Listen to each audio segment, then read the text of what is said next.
ભગવાનનું સામર્થ્ય ભક્તો પ્રગટ કરે. જો ભગવાન કૃપાળુ છે એ સમજાવવા માટે પણ કથા તો ભક્તોની જ કહેવી પડે. ભગવાન દયાળુ છે એ સમજાવવા માટે ભક્તોનો જ આશ્રય લેવો પડે. કોઈ ભક્તનું ચરિત્ર કહેવું પડે કે જો ભગવાને આના પર આવી કૃપા. એટલે કે ભગવાનનો પરિચય પણ ભક્તોના ચરિત્રને આધીન છે. ભગવાનને સમજાવવા માટે પણ પહેલા ભગવદીઓની કથા કહેવી પડે. એટલે તો ભગવાને કહ્યું અહમ ભક્ત પરાધીનો, હું ભક્તોને પરાધીન છું. કારણ કે મારું સામર્થ્ય, મારો સ્વભાવ આ બધું સમજાવવા માટે પણ ભક્તોના ચરિત્રો ગાવા પડે છે.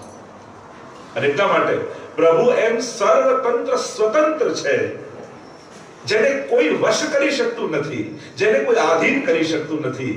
એવા વેદોમાં ભગવાન વર્ણવાયેલા છે કે હું ક્યાંય બંધાયેલો નથી, હું સર્વતંત્ર સ્વતંત્ર છું.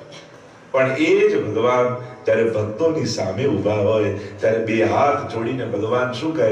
ભક્તાભિલાષા ચરિતા. આ શબ્દ મને એવું ગમે છે ને કે આના ઉપર 7 દિવસ કથા થઈ શકે. આ એક શબ્દ ઉપર કે ભક્તોની અભિલાષાને અનુસાર ચરિત્ર કરવા વાળા ઠાકોર. અનેક પ્રસંગો તમે જુઓ, અનેક ગાથાઓ તમે જુઓ. સ્વયં ભીષ્મજી પોતાની સ્તુતિમાં ગાન કરતા કહે સ્વનિગમ બપહાય મત પ્રતિજ્ઞા. કે જ્યારે ભીષ્મજીએ પ્રતિજ્ઞા લીધી, જ્યારે ભગવાને કહ્યું કે હથિયાર નહીં લઉં, અને ભીષ્મજી પ્રતિજ્ઞા કરી કે હથિયાર લેવડાઈશ. અને અંત સમયમાં બાણ સૈયા ઉપર સૂતેલા ભીષ્મજી અને એમની આગળ આવીને ઉભેલા ભગવાન. અને જ્યારે ભીષ્મજી પોતાના નેત્રોથી ઠાકોરજીના દર્શન કરે છે અને ત્યારે એમને આ વાત યાદ આવે છે કે ભક્તા વિલાસા ચરિતાનુસારી.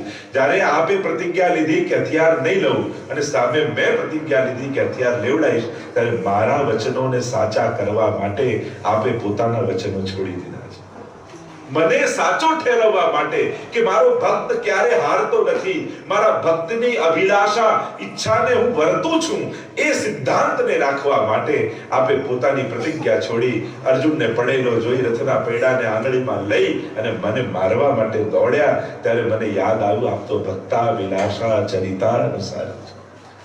ભક્તોની ઈચ્છા, ભક્તોના માનને રાખવા માટે પોતાના સર્વ વચનોને છોડી આપ અનુસાર કર્મ કરનારા છો. તો ભક્તાવિલાષા ચરિતાનુસારી દુગ્ધાદિ ચૌર્યેણેશો વિશારી. એ ભક્તોના ઘરે ઘરે જઈ આપને કોઈ વસ્તુની કમી નથી, કોઈ અપેક્ષા નથી, કોઈ ઈચ્છા નથી, પણ ભક્તોના ભાવને આધીન થઈ આપ ભક્તોનો મનોરથ હોય કે મારે ત્યાં આપ આરોગો. અને આપણી આ ભાવના છે ને એ જ ઠાકોરજીમાં ભૂખને જગાડે છે. અને તમારો યશોદાનો ભાવ છે એટલે બાલક બનીને બેસી જાય છે. કારણ કે ભક્તોના ભાવને એ યથામામ પ્રપદ્યન્તે તાંસ તૈયુ ભજામ્યહમ. ગીતાજીનો એ ઉદ્ઘોષ ભગવાનનો સ્પષ્ટ ભગવાને ગીતાજીમાં કહ્યું તું જે ભાવે મને ભજીશ હું પણ તને એ રીતે ભજીશ. એટલે કોઈ કે આખી દુનિયાને ભગવાન જમાડે, કોઈ કે આખી દુનિયાને ભગવાન ઉઠાડે. આપણે કોણ જગાડનારા, આપણે કોણ ઉઠાડનારા? પણ એ જગાડનારો છે અને એ જાગનારો છે, એ ઉઠાડનારો છે અને ઉઠનારો છે. તમે જેવો ભાવ લઈ ભગવાન આગળ જાઓ, પ્રભુ આગળ જાઓ, એ ચોક્કસ એવો થઈ જાય છે. અને પ્રમાણ છે આપણા શાસ્ત્રો, આપણા ગ્રંથો, ભક્તોના ચરિત્રો, 84-252 ની વાર્તાઓ. પેલો નથી આવતો પેલા માજીએ ઠાડુ સ્વરૂપ જ જોયું હતું ઠાકોરજીનું. મદન મોહનલાલજી ક્યારે બાલકૃષ્ણલાલજી જોયેલા જ નહીં. અને ગુસાઈજીને પૂછ્યું કે ઠાકોરજી આવા હોય? ગુસાઈજી કહે ઠાકોરજી આવા હોય.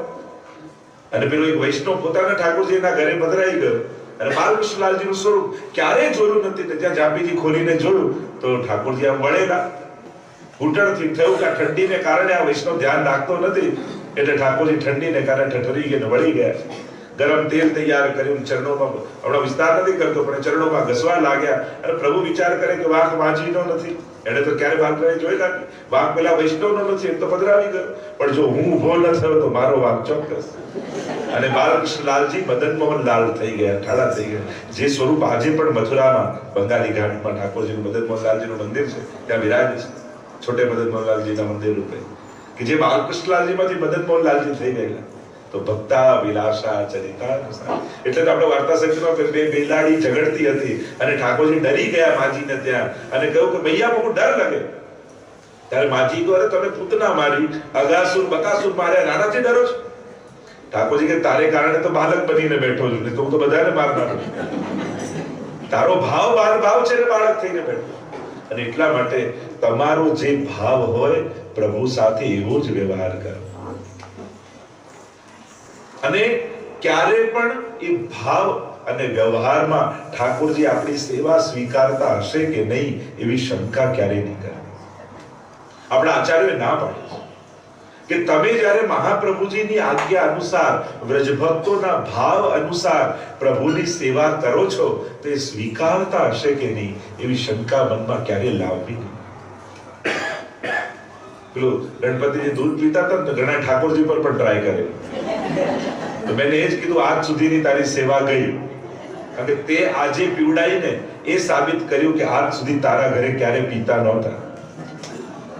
અને સાબિત તો એ જ તમે કોશિશ કરો કે પીએ છે કે નહીં, એનો અર્થ એ થયો કે આજ સુધી જે તે ધર્યું એ બધું નકામું ગયું, કારણ કે તને ભરોસો જ નહોતો કે તારા લાલન રોજ દૂધ પીએ છે.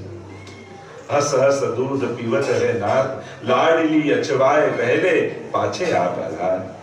આપણે ત્યાં તો અનેક કેવા સુંદર ધોરી કો પય પરમ રસાલા, સાત ઘૂંટ ભર પીજે લાલા. આપણે તો એક વાટકી પણ ભોગ કરીએ ને ઠાકોરજી 7 ઘૂંટ ભરીને દૂધ પીએ છે. એટલે કે દૂધ એ પ્રેમનું પ્રતીક છે. 7 પ્રેમની અવસ્થાનું દાન ઠાકોરજી એ 7 ઘૂંટ પીને આપે છે. પ્રેમ, આસક્તિ, વ્યસન, આવેશ, પ્રવેશ, ત્રપા અને મૂર્છા, આ 7 અવસ્થા જે પ્રેમની છે એ ઠાકોરજી 7 ઘૂંટ પીને ભક્તોને એનું દાન કરે છે. જો સામગ્રી નો ભાવ છે એટલે કે ભાવ ઠાકોરજી સામગ્રી સ્વીકાર કરી તમને એ ભાવનું દાન કરે છે. આપણે ત્યાં જ ભાવ છે કે તમે વિવિધ પ્રકારની સામગ્રી રાગ, ભોગ અને શૃંગાર દ્વારા આપણા ભાવનું ઠાકોરજીને સમર્પણ કરીએ છીએ. અને પ્રભુ એ સ્વીકાર કરી જે ભાવથી તમે ધર્યું હોય એ ભાવનું દાન તમને કરે. આ પ્રકાર પુષ્ટિ માર્ગનો પ્રકાર છે કે ભાવની અભિવ્યક્તિનો પ્રકાર. આપણી ભાવના પણ લૌકિક રીતે અભિવ્યક્ત નથી કરતા. અને મહાપ્રભુજી કહે કે ઠાકોરજી પરમ અલૌકિક છે. એને લૌકિક સમજાતું નથી, સંભળાતું નથી, દેખાતું નથી, પરમ અલૌકિક છે. અને એટલા માટે ભાવને પણ અલૌકિક રીતે સમર્પિત કરે. પ્રભુ આગળ કોઈ પણ પ્રભુ સંબંધી વસ્તુમાં હીન બુદ્ધિ યા લૌકિક બુદ્ધિ નહીં રાખે. ભલે લૌકિક રીતે સાધારણ હોય, એમ લાગે કે ફૂલની માળા છે, એમ લાગે કે ઠાકોર કોઈ ખીલોનો છે, કોઈ વસ્તુ છે, કોઈ સજાવટની વસ્તુ છે, પણ એકવાર પ્રભુ સંબંધમાં આવી પછી એમાં લૌકિક બુદ્ધિ નહીં રાખવી. જેમ તમે સજાવટ કરતા હો ત્યારે બધું જ કરો, પણ એકવાર ઠાકોરજી એમાં પધારી ગયા પછી એ બધામાં અલૌકિક રીતે વ્યવહાર કરો. આ આપણા પુષ્ટિ માર્ગની પ્રણાલિકા અને પરંપરા છે. તો દુગ્ધાદિ ચૌર્યેણ યશો વિશારી. દુગ્ધાદિ કારણ કે નવનીત શું છે? ગોપીઓના હૃદયમાં જાગેલો નૂતન ભાવ એ નવનીત છે. રોજ પોતાના હૃદય રૂપી દધીને મથી રોજ નવનીત એટલે કે નૂતન ભાવ ઠાકોરજી આ માટે પ્રગટ થાય છે ગોપીઓના. અને આ ગોપીઓના ઘરમાં નહીં, ગોપીઓના હૃદયમાં પ્રવેશી ઠાકોરજી એ નવીન ભાવનો સ્વીકાર કરે છે. અને એ જ નવનીત છે, એ જ માખણ છે જે હૃદયમાં જાગેલો ભાવનો સાર છે. અને ભગવાન આ રીતે યશનો વિસ્તાર કરે છે. જો વિચિત્રતા, નાનું બાળક બધું આ જ કરતું હોય, એ પણ માટી ખાય, એ પણ માખણ ખાય, એ પણ ઘૂંટણીએ ચાલે, પણ ભગવાનની આ લીલામાં આપણને આશ્ચર્ય કેમ કરે છે? મહાત્માઓ, સંતો, આચાર્યો આટલી બધી પ્રશંસા કેમ કરે છે? કારણ આ કોઈ સાધારણ બાળક નથી, આ ઈશ્વર છે. દુનિયાને ચલાવનારો જ્યારે ઘૂંટણીએ નંદાલયમાં ચાલે તો મહાત્માઓને આશ્ચર્ય થઈ જાય છે કે આ તો દુનિયાને ચલાવનારો છે અને એ ઘૂંટણીએ ચાલે છે. ચલવન શીખવત યશોદા મૈયા. યશોદાજી એને ચલાવતા શીખવે છે, જે દુનિયાને ચલાવે છે, જેના માટે કઈ દુર્લભ નથી, બધું સુલભ અને સહજ છે. જેણે બધું પ્રગટ કર્યું છે એ માખણના લોંદા માટે ગોપીઓની આગળ નાચે છે. એ જ તો આશ્ચર્યની વાત છે કે પ્રભુનું અધરા, જે મોટા મોટા દેવતાઓને નથી મળતું પ્રભુનું અધરામૃત. બ્રહ્માજી પાછલું બનીને આવ્યા અને પ્રભુએ કહ્યું ચલો હાથ મારા પીતાંબરમાં લૂછી દો. કોઈ યમુનાજીમાં હાથ ધોવા ન જતા અને પાછલું બનીને આવેલા બ્રહ્માજીને અધરામૃત ન મળ્યું. એવા આપણે બધા રોજ ઠાકોરજીને ધરીને પ્રસાદી મિશ્રી લઈએ છીએ તો આપણું કેટલું મોટું સૌભાગ્ય છે કે જે મોટા મોટા દેવતાઓને લાભ નથી મળતો એ મહાપ્રભુજીની કાનીથી રોજ આપણને ઘરમાં મળે છે. પણ તકલીફ એ ઘરમાં મળે ને એટલે એની મહત્તા ન હોય. ઘણી વાર લોકોને દૂર હોય ત્યાં ત્યાં ભગવાન મોટા, આમ છે ત્યાં બદ્રીનાથ જાય ને ચાલે નામ કરે, ત્યાં દર્શન કરે ત્યારે એવો ભાવ આવે કે બહુ દૂર છે. એટલે આપણને અઘરું અને દૂર મળે ને એની મહત્તા હોય, પણ સહેલું ને ઘરે મળે ને એમાં ભગવાન નથી માનતા. આપણી તકલીફ જ એ છે. સહજતા એ ઘણીવાર આપણને અભાવ બુદ્ધિ લાવી દે છે. પણ તમે ઘણીવાર એમ થાય ઇન્ડિયા જઈને દૂર દૂર જઈને જારી ભરીએ, પણ ઘરે ઠાકોરજી બિરાજતા હોય એની ક્યારે જારી ન ભરીએ. તો આ પણ વિશેષ ફળ છે. ઘરે પણ પ્રભુની જારી ભરો, એનું પણ કેટલું મોટું પુણ્ય અને ફળ આપણે ત્યાં કહ્યું છે. અને એટલા માટે જે સુલભ લાભ છે, જે આજુબાજુ છે, જે સહજ છે, જે રોજ મળે છે, એની પણ મહત્તા જાણીને, જો દરેક વસ્તુની મહત્તા માનીને સેવા કરે, તમે ચરણ સ્પર્શ પણ કરતા હો તો એ મહત્તા માનો કે જો આ ચરણ લક્ષ્મીજીને પણ દુર્લભ છે, એ પણ હૃદયનું સ્થાન છોડી ચરણોમાં આવીને ચરણ સેવા કરે છે, એ ચરણોનો સ્પર્શ હમણાં હું કરવા જઈ રહ્યો છું. આ પ્રભુના મુખારવિંદના દર્શન કરવા માટે ગોપીઓ કેટલી લાલાયિત રહે છે કે એક પાપણ બંધ થાય તો એમ લાગે જાણે યુગ વીતી ગયા, એ મુખારવિંદનું મને દર્શન થઈ રહ્યું છે. આ પ્રભુની પ્રસાદી કણિકા જે મોટા મોટા દેવતાઓને દુર્લભ છે. એટલે તો રસખાનજી કહે કે ઠાકોરજી માખણનો લોંદો લઈ નંદાલયના આંગણામાં જ્યારે ફરતા હતા, માખણ અને રોટી ઉપર માખણ મૂકી યશોદાજી આપ્યું. એટલામાં એક ઝાડ પર બેસેલો કાગડો ઉડતો ઉડતો આવ્યો અને હાથમાંથી માખણ રોટી લઈ ગયો. અને રસખાનજીએ કહ્યું, કાગ કે ભાગ કહા કહીએ, જો હરિહાર સો લઈ ગયો માખણ રોટી. કે જે દેવતાઓને નથી મળતું એ આ કાગડો ભાવી ગયો, કે ઠાકોરજીનું અધરામણ તેને મળ્યું છે. તો એ કેટલી મોટી સૌભાગ્યની વાત છે. તો આવા પ્રસંગોને યાદ કરી અને મળેલી પ્રસાદી મિશ્રી મુખમાં પધરાવો તો એ દિવસે મિશ્રીનો સ્વાદ નહીં આવે, એ દિવસે અધરામૃતનો સ્વાદ આવશે. જો પદાર્થમાં ભળેલું ભગવાનનું અધરામૃત, આપણે પદાર્થનો સ્વાદ નથી લેવાનો હોતો, આપણે એમાં ભળેલા પ્રભુના અધરામૃતનો સ્વાદ લેવાનો. એને પ્રસાદ લીધું કહેવાય, બાકી તો જમ્યા જ કહેવાય. જેનાથી પેટ ભરાય એ જમ્યું કહેવાય, જેનાથી આત્માને તૃપ્તિ થાય એને મહાપ્રસાદ લીધો કહેવાય. અને એટલે મહાપ્રસાદની તો કણિકાઓ એ તો જે મળે ને સૌભાગ્ય માનીને સ્વીકારી લેવાનું.